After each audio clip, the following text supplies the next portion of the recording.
Une femme conduisait sur le chemin du retour vers chez elle lorsqu'elle remarqua soudainement une mouche dans la voiture. La mouche se posa sur son oreille, puis entra immédiatement dedans. Une douleur lancinante envahit instantanément son corps entier. Mais avant même qu'elle n'ait eu le temps d'extraire la mouche, ses yeux se remplirent de sang. Elle appuya immédiatement sur l'accélérateur, mais avant de pouvoir s'arrêter sur le bas-côté, le petit garçon termina son dessin. La voiture se heurta alors à une branche d'arbre.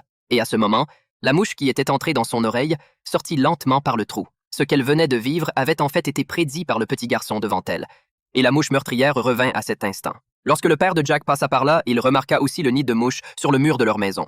En effet, c'était une villa que son père avait achetée à prix d'or, avec une piscine en forme d'oreille. Cependant, avant même que le père n'ait eu le temps de terminer les rénovations, l'enfant se plaignait déjà d'entendre des bruits étranges dans cette maison. Pour cela, le père avait fait venir un médecin pour consulter l'enfant. Mais quand le médecin lui demanda quels bruits il entendait, Jack répondit qu'il lui permettait de dessiner. Après avoir vérifié que les oreilles de l'enfant étaient en bonne santé, le médecin informa les parents que l'enfant s'habituait simplement à un nouvel environnement. Cependant, alors qu'il partait, une mouche le suivit discrètement. Après le départ du médecin, Jack, voyant qu'il était seul, entendit à nouveau des bruits provenant du talkie-walkie. Sous les instructions du talkie-walkie, il commença à dessiner ce qu'il entendait. Jack semblait avoir la capacité de prédire l'avenir. Il dessina directement la manière dont la femme allait mourir. Peu de temps après, Jack appela son père via le talkie-walkie. Il lui expliqua que son ballon était tombé dans la piscine. Comme son père lui avait interdit d'entrer dans la piscine sans autorisation, Jack obéissait toujours très strictement. Un peu plus tard, pendant qu'il se baignait,